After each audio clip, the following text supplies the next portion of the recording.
This audio program is presented by Audible.com. Audible, audio that speaks to you wherever you are. This is an Audio Holdings production. The Adventure of the Sussex Vampire by Sir Arthur Conan Doyle. Read by Edward Raleigh. Holmes had read carefully a note which the last post had brought him. Then, with the dry chuckle which was his nearest approach to a laugh, he tossed it over to me. "For a mixture of the modern and the medieval, of the practical and of the wildly fanciful, I think this is surely the limit," said he. "What do you make of it, Watson?" I read as follows. 46 Old Jury, November the 19th, Vampires. Sir, our client, Mr. Robert Ferguson, of Ferguson and Muirhead, tea brokers of Mincing Lane, has made some inquiry from us in a communication of even date concerning vampires. As our firm specializes entirely upon the assessment of machinery, the matter hardly comes within our purview, and we have therefore recommended Mr. Ferguson to call upon you and lay the matter before you. We have not forgotten your successful action in the case of Matilda Briggs. We are, sir, faithfully yours, Morrison, and Dodd, per E.J.C.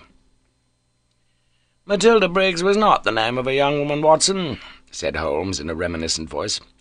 "It was a ship which is associated with the giant rat of Sumatra, a story for which the world is not yet prepared. But what do we know about vampires? Does it come within our purview either? Anything is better than stagnation, but really we seem to have been switched on to a Grimm's fairy tale. Make a long arm, Watson, and see what V has to say." I leaned back and took down the great index volume to which he referred.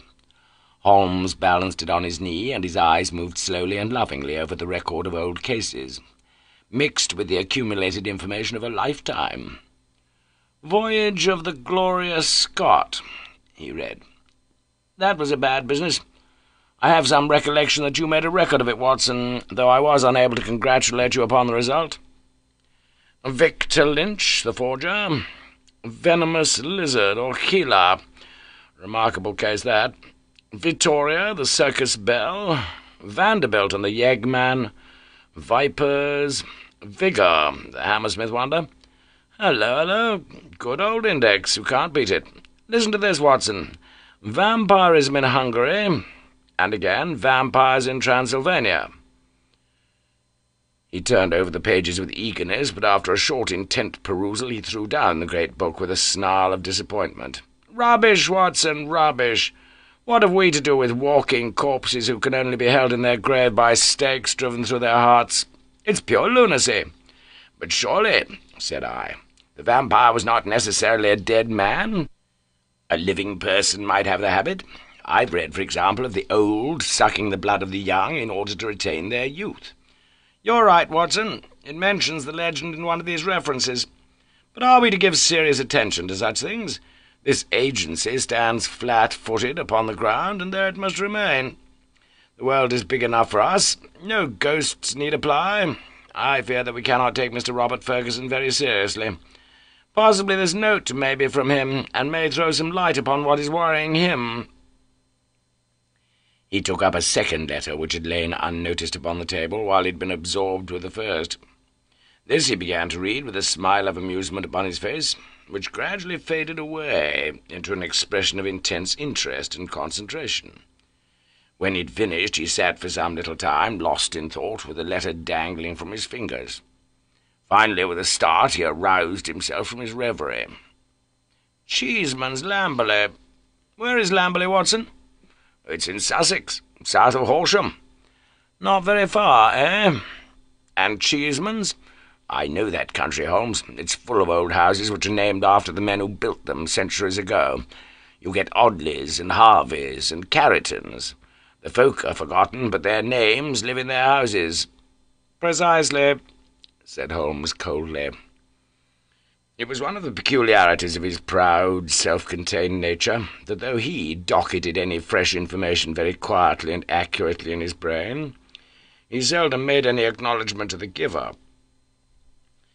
I rather fancy we shall know a good deal more about Cheeseman's Lamberley before we're through. The letter is, as I'd hoped, from Robert Ferguson. By the way, he claims acquaintance with you. With me? You'd better read it."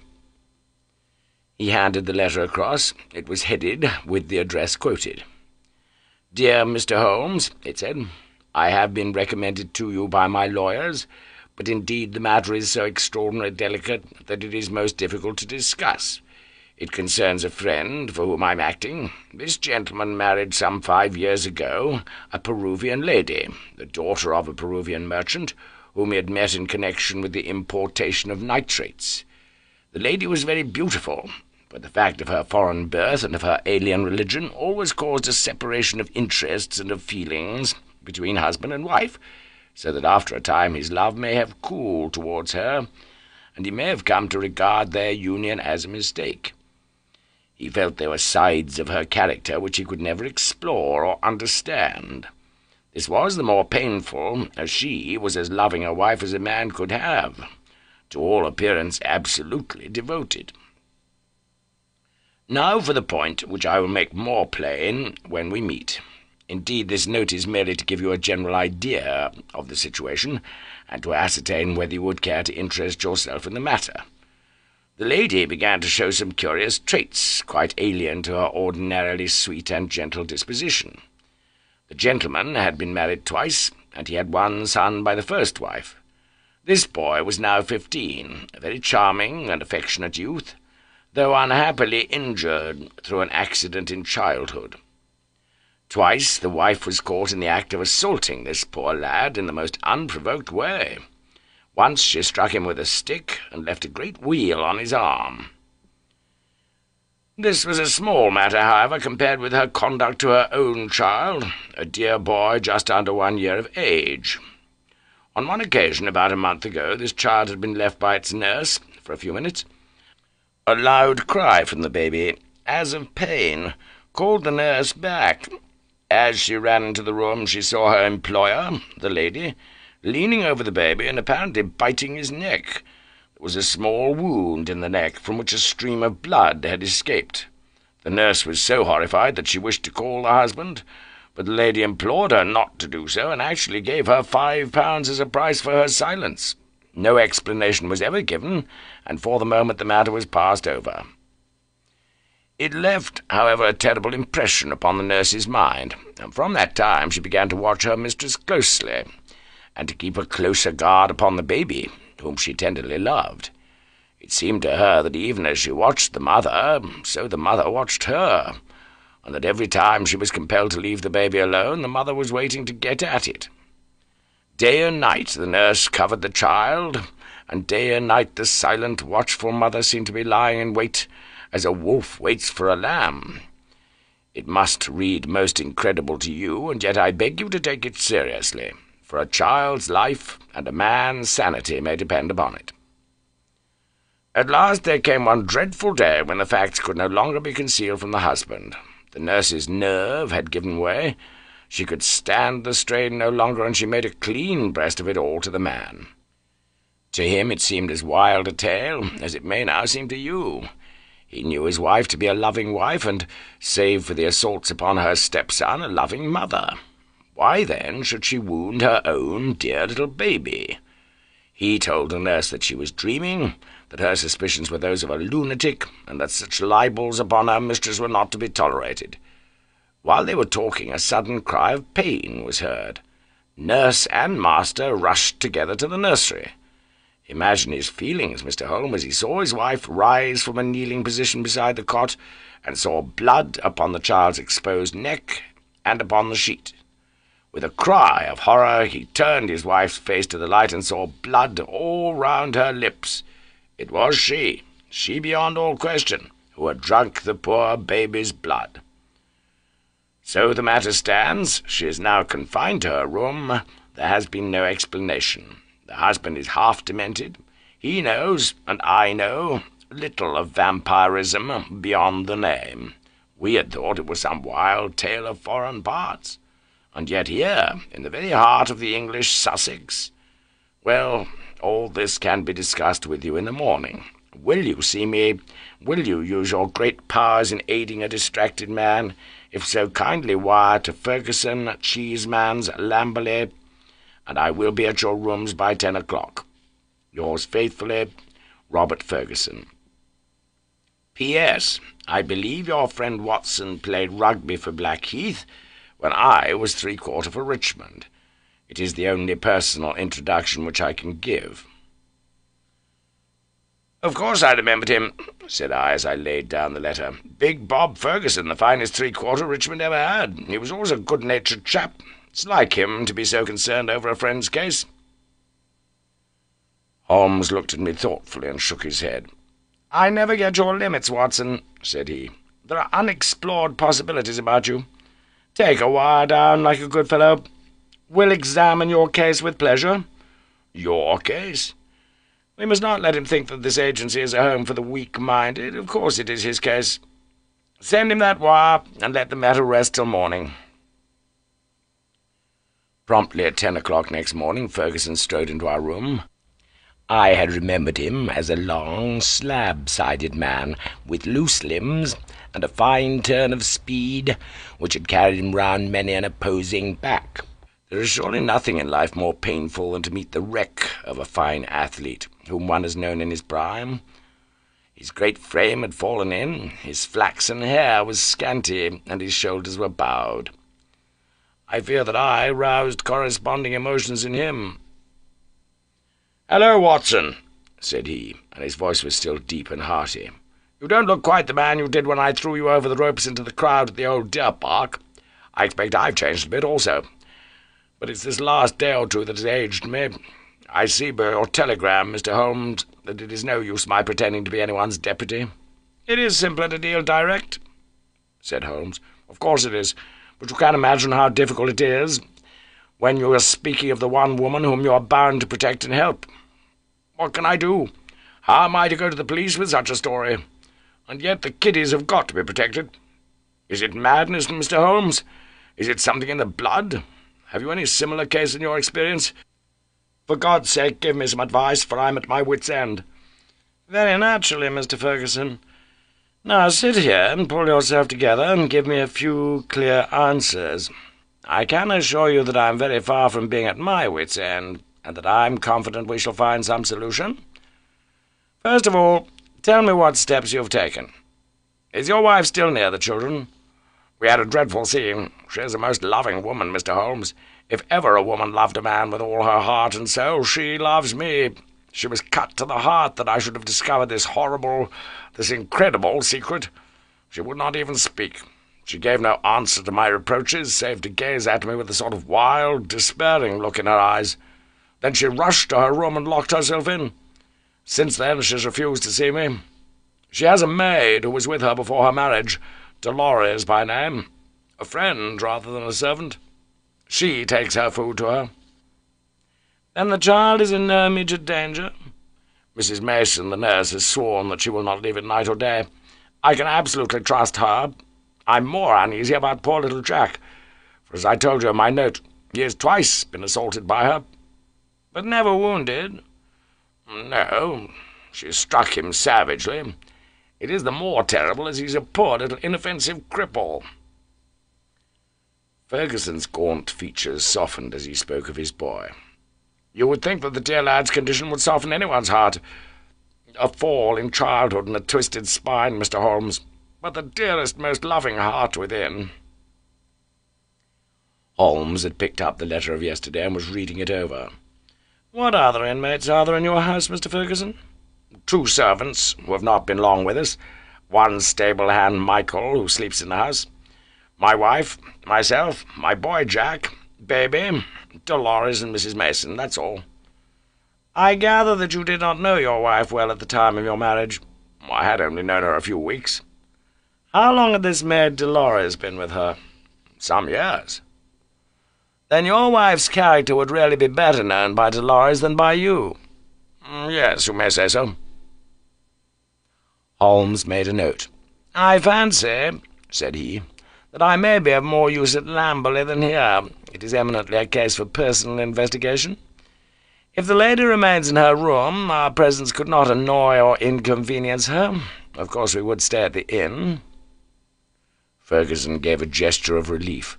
"It is what I hoped, Mr. Holmes. There's an excellent train at 2 from Victoria, if you could come." "Of course we could come. There's a lull at present. I can give you my undivided energies. Watson, of course, comes with us. But there are 1 or 2 points upon which I wish to be very sure before I start. This unhappy lady, as I understand it, has appeared to assault both the children, her own baby and your little son." "That is so." "But the assaults take different forms, do they not? She has beaten your son, once with a stick and once very savagely with her hands." "Did she give no explanation why she struck him?" "None, save that she hated him. Again and again she said so." "Well, that is not unknown among stepmothers. A posthumous jealousy, we will say. Is the lady jealous, by nature?" "Yes, she is very jealous. Jealous with all the strength of her fiery tropical love." "But the boy, he is 15, I understand, and probably very developed in mind, since his body has been circumscribed in action. Did he give you no explanation of these assaults?" "No, he declared there was no reason." "Were they good friends at other times?" "No, there was never any love between them." "Yet you say he is affectionate?" "Never in the world could there be so devoted a son. My life is his life. He is absorbed in what I say or do."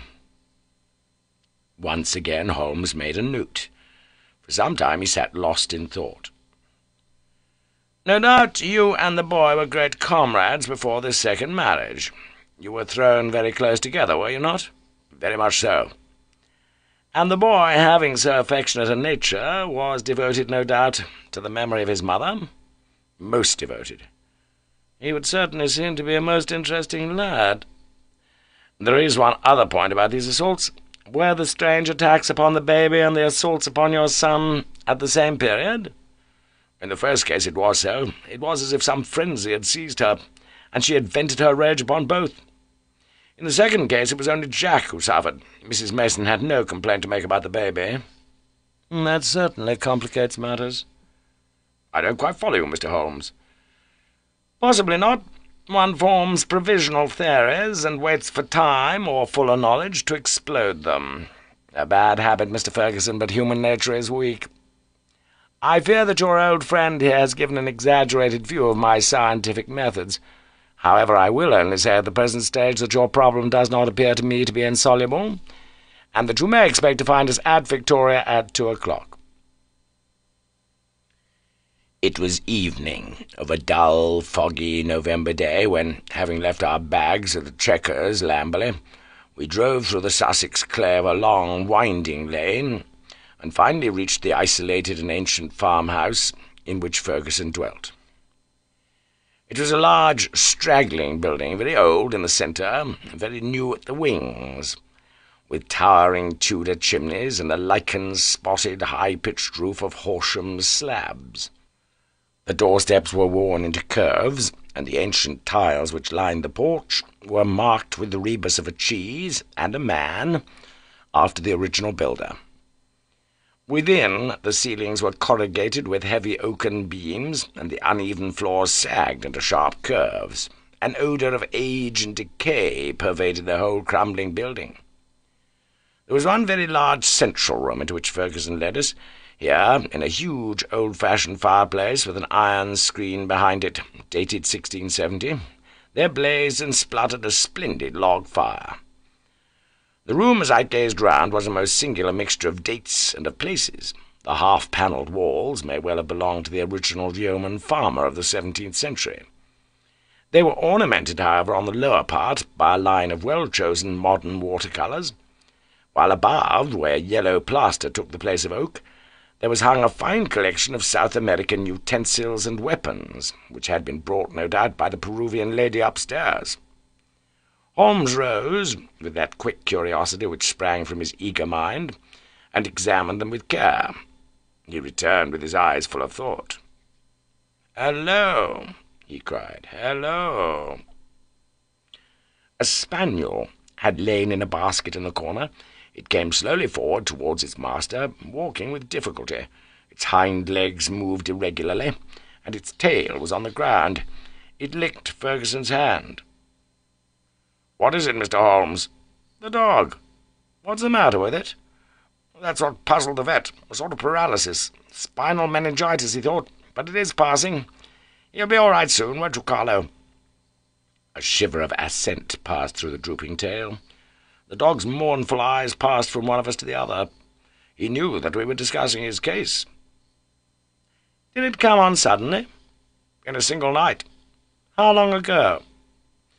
"It may have been 4 months ago." "Very remarkable. Very suggestive. What do you see in it, Mr. Holmes?" "A confirmation of what I had already thought." "For God's sake, what do you think, Mr. Holmes? It may be a mere intellectual puzzle to you, but it is life and death to me. My wife a would-be murderer, my child in constant danger. Don't play with me, Mr. Holmes. It is too terribly serious." The big Rugby three-quarter was trembling all over. Holmes put his hand soothingly upon his arm. "I fear that there is pain for you, Mr. Ferguson.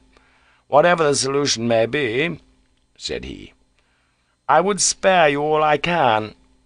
I cannot say more for the instant, but before I leave this house, I hope I may have something definite. Please God you may. If you'll excuse me, gentlemen, I'll go up to my wife's room and see if there's been any change." He was away some minutes, during which Holmes resumed his examination of the curiosities upon the wall. When our host returned, it was clear from his downcast face that he'd made no progress. He brought with him a tall, slim, brown-faced girl. "The tea is ready, Dolores," said Ferguson. "See that your mistress has everything she can wish." "She very ill," cried the girl, looking with indignant eyes at her master. "She no ask for food. She very ill. She need doctor. I fright and stay alone with her without doctor." Ferguson looked at me with a question in his eyes. "I should be so glad if I could be of use." "Would your mistress see Dr. Watson?" "I take him. I no ask leave. She needs a doctor." "Then I'll come with you at once." I followed the girl, who was quivering with strong emotion, up the staircase and down an ancient corridor. At the end was an iron-clamped and massive door. It struck me as I looked at it that if Ferguson tried to force his way to his wife, he'd find it no easy matter. The girl drew a key from her pocket, and the heavy oaken planks creaked upon their old hinges. I passed in, and she swiftly followed, fastening the door behind her. On the bed a woman was lying, who was clearly in a high fever. She was only half conscious, but as I entered she raised a pair of frightened but beautiful eyes, and glared at me in apprehension. Seeing a stranger, she appeared to be relieved, and sank back with a sigh upon the pillow. I stepped up to her with a few reassuring words, and she lay still while I took her pulse and temperature. Both were high, and yet my impression was that the condition was rather that of mental and nervous excitement than of any actual seizure. "She lie like that 1 day, 2 day. I afraid she die," said the girl. The woman turned her flushed and handsome face towards me. "Where is my husband?" "He is below, and would wish to see you." "I will not see him. I will not see him."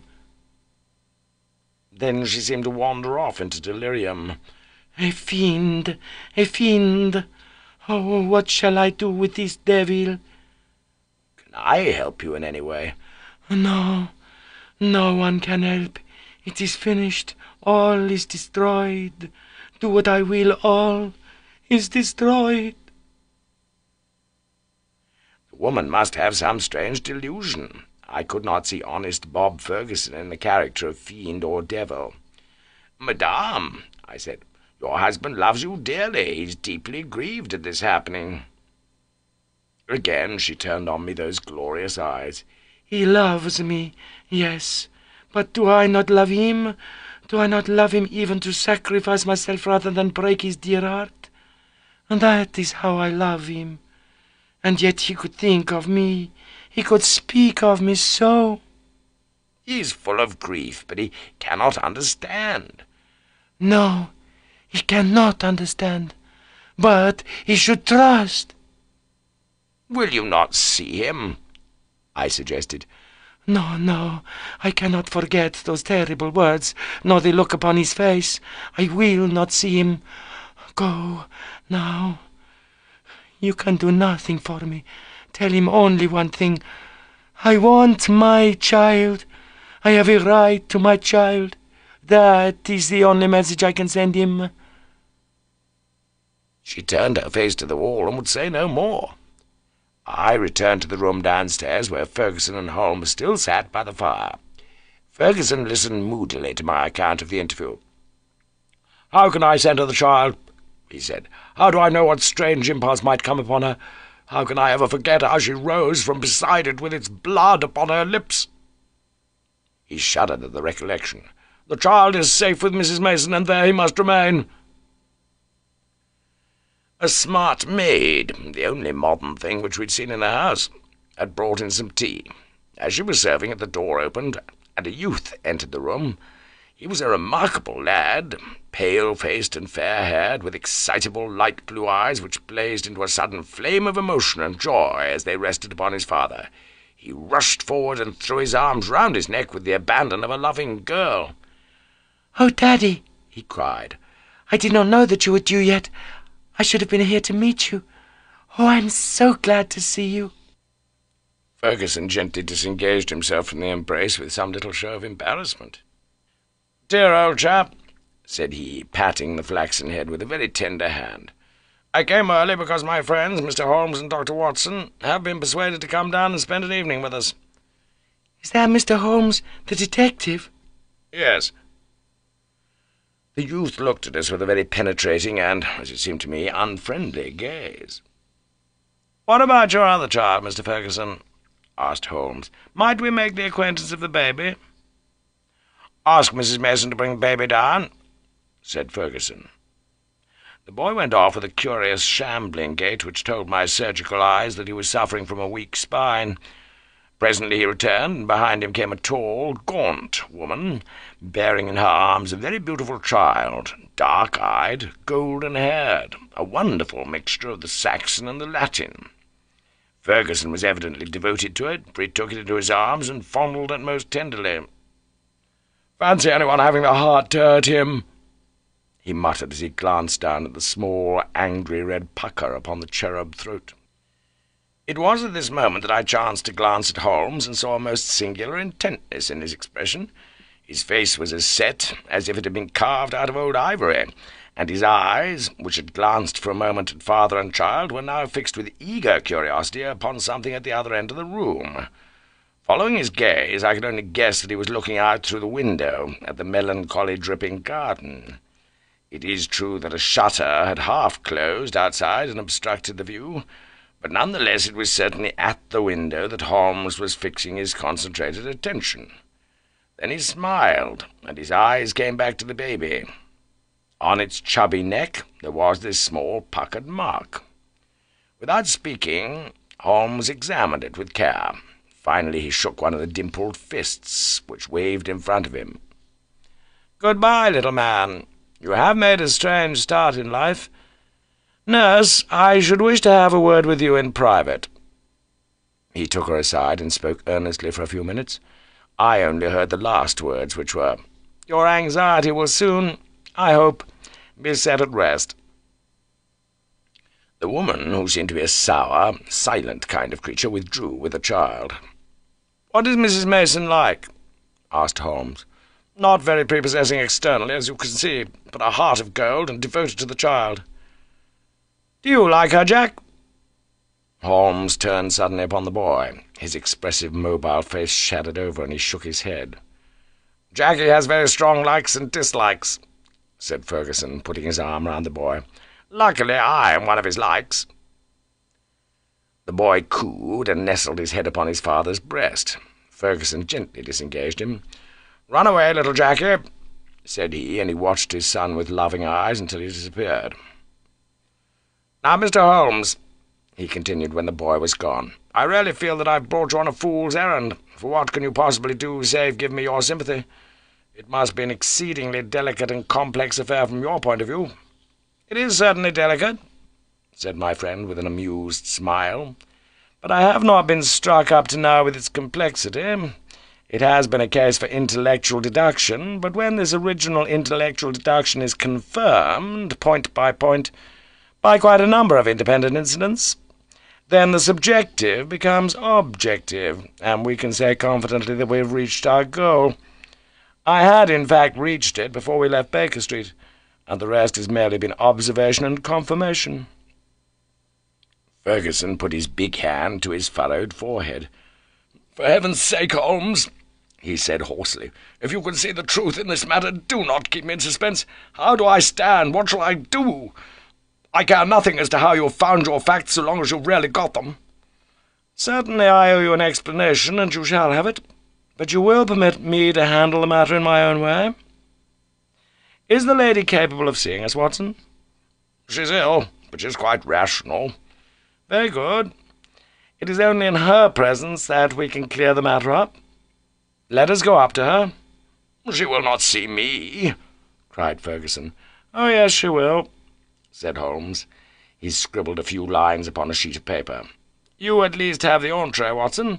Will you have the goodness to give the lady this note?"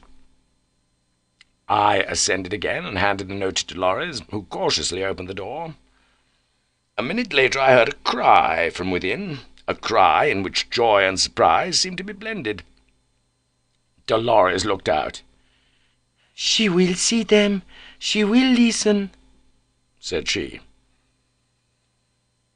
At my summons, Ferguson and Holmes came up. As we entered the room, Ferguson took a step or two towards his wife, who had raised herself in the bed, but she held out her hand to repulse him.